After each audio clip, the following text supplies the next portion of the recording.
Hi there guys, Sam here, welcome back to another video. You join me once again in my Mark 7 Golf R to talk a little bit around a post that I put up around, to my channel, to the community, which I found really interesting actually. So yeah, let's get straight into this one.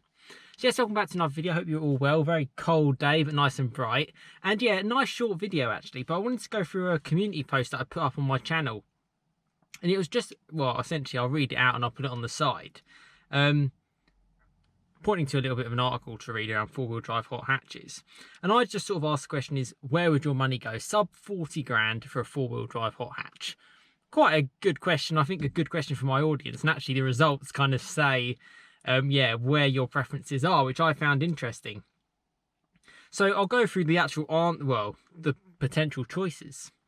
And thank you for all those that voted actually. So 82 votes, which, appreciate in the last day. So I said the Mark 8 Golf R, obviously yet to see full details on the car in terms of its like road tests and stuff, but that's in there. Audi S3, that's been launched, that's on the road now.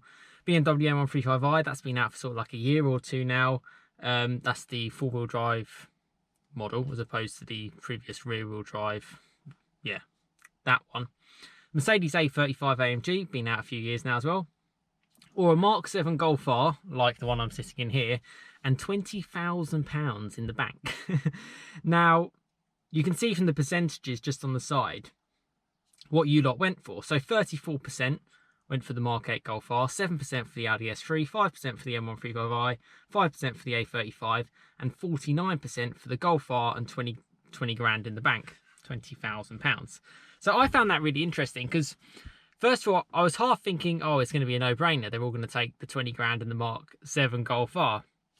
I didn't actually vote, but that's essentially the situation I'm in. I'm sitting in a Golf R and I have an extra 20 grand instead of getting, say, one of the others. Now, the results of the other ones kind of make sense because my channel is not massively around the Mercedes. Do a bit of BMW content, but not massive.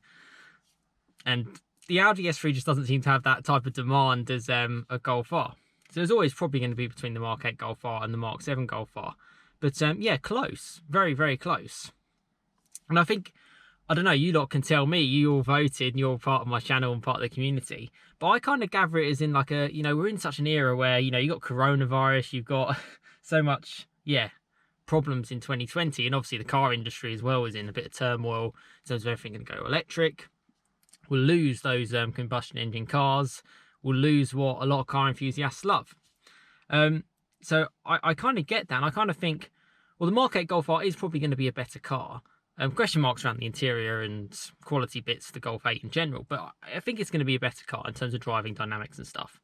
And I think even that little 2 or 3% is what people just want to try. You only live once, so they'll kind of take the hit, which is surprising. People would rather have that than, a very competent Mark 7 Golf R with virtually the exact same engine, just a slightly different state of tune. And then obviously plenty of money to spare. You can take your car around the world if you wanted to, or with that kind of money, or, it's a deposit for a mortgage, or, it's all those kind of things you could do with it. So I found that quite interesting. It was a little bit closer than I thought. But yeah, let me know your thoughts. What would you, asking the question to kind of answer why you would kind of go for those answers from the post, M135i, A35, S3, Mark 8 Golf R, Mark 7 Golf R plus some money. There's pros and cons to everything. I guess the cons from getting a Mark 7 Golf R at 20 grand or whatever, it is a used car. You don't know how it's going to be treated. Whereas the others, I'm talking about getting them brand new. So you've got the advantages of that.